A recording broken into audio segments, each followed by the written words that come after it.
AI technology ඉතා වේගයෙන් දියුණු වෙන නිසා ඉදිරි අවුරුදු කිහිපයේදී අපි අද කතා කරන සමහර ජොබ්ස් සම්පූර්ණයෙන්ම නැති වෙන්න පුළුවන්. අද අපි බලමු අනාගතයේදී අතුරුදහන් වෙන්න ඉඩ තියෙන රැකියා 10ක් ගැන.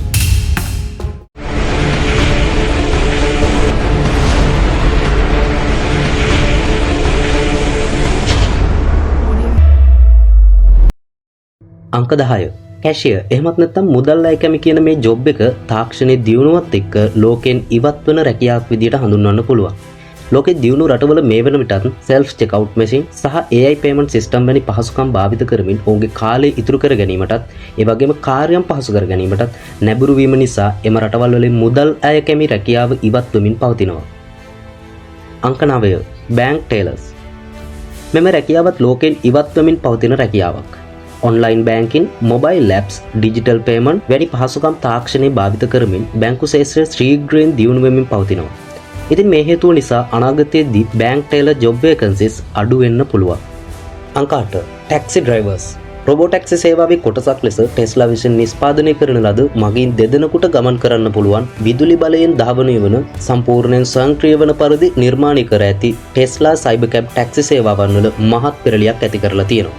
මෙවැනි උසස් තාක්ෂණයක් භාවිතා කරමින් නිර්මාණය කරලා තියෙන ටැක්සි නිසා අනාගතයේදී සාමාන්‍ය ටැක්සි සේවාවන් සමාජයෙන් ඉවත් වෙන්න පුළුවන්. අංක 7 මිනිස් ශ්‍රමය වෙනුවට ලෝකේ බොහෝ රටවල මේ වෙන විටත් කර්මාන්ත ශාලාවල රොබෝ තාක්ෂණය භාවිත කරමින් සිටිනවා. එක වියදමකින් ඉතාමත් නිවැරදිව කාර්යයන් පහසු කර ගැනීම සඳහා රොබෝ ශ්‍රමය ඉතාමත් වැදගත් බව කර්මාන්ත හිමියන් දන්නවා. ඉතින් මේ හේතුව නිසාම අනාගතයේදී ෆැක්ටරි වර්කර්ස් කියන ජොබ් වේකන්සි අඩු වෙන්න පුළුවන්. අංක 6 travel agent එහෙමත් නැත්නම් සංචාරක නියෝජිතයන් කියන මේ රැකියාවද මේ වන විටත් සමහර සංචාරක රටවල් වලින් ඉවත් වෙමින් පවතිනවා. තාක්ෂණය භාවිතා කරමින් විවිධ සමාගම් මේ වන විට ඔන්ලයින් බුකින් වෙබ්සයිට් ඒ වගේම AI trip plans වැනි පහසුකම් සංචාරකයන් හට ලබා දෙමින් පවතිනවා. මේ සඳහා සංචාරකයන් වැඩි රුචිකත්වයක් දක්වන නිසාම මේ රැකියාවද අනාගතයේදී නැති වෙලා යන රැකියා ලිස්ට් එකට එකතු වෙලා තියෙනවා. අංක 5 data entry දත්ත ඇතුළත් කිරීමේ නිලධාරීන් කියන මේ රැකියාවද මේ වන විට ලෝකයෙන් ඉවත් වෙමින් පවතින රැකියාවක්. AI automation සහ smart software system වැනි පහසුකම් තාක්ෂණය භාවිතා කරමින් නිර්මාණය කිරීම තුළින් මේ රැකියාවටද තර්ජනයක් එල්ල වෙමින් පවතිනවා.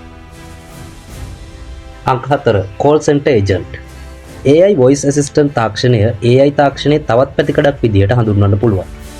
ඒ වගේම chatbots replacing support වැනි පහසුකම් එක්ක මේ වෙන විට call center agent කියන රැකියාවටද මේ වෙන විට ඉල්ලුම අඩු වෙමින් පවතිනවා. අංක 3 newspaper printers digital media growth එකත් එක්ක මේ වන විට තරුණයන් අතර පත්‍ර කියවීම සිදු වෙන්නේ ඉතාමත් අඩුවෙන්. ඒ වගේම online news domination නිසා වැඩිහිටි පිරිසද මේ වෙන විට newspaper කියවීම අඩු වෙලා තියෙනවා. මේ නිසාම newspaper printing කර්මාන්තය රැකියාවන් කරන අයටද මේ තාක්ෂණය තර්ජනයක් වෙලා තියෙනවා. අංක 2 delivery drivers ස්වයංක්‍රීය වාහන නිෂ්පාදනයත් සමග අනාගතයේදී ඩිලිවරි ඩ්‍රයිවර්ස්ටත් රැකියාවන් අහිමි වීමේ අවදානමක් තියෙනවා. ඒ වගේම තාක්ෂණය උපරිමයෙන් ප්‍රයෝජනයට ගනිමින් විවිධ නිර්මාණ කරන සමාගම් ඩිලිවරි ඩ්‍රෝන්ස් වැනි පහසුකම් වැඩි දියුණු කරන්න මේ වෙන විටත් විවිධ පර්යේෂණ සිදු කරමින් ඉන්නවා.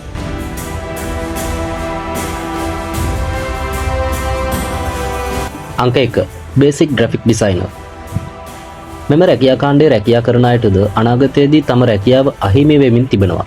මොකද මේ වෙන විට තාක්ෂණයේ දියුණු වීමත් සමග AI ජෙනරේටර්ස් වගේම ඉන්ටර්නෙට් ලෝගෝ වීඩියෝ ක්‍රියේෂන් වැනි පහසුකම් තාක්ෂණික ආයතන මගින් අන්තර්ජාල පරිශීලකයන්ට ලබා දෙමින් පවතිනවා.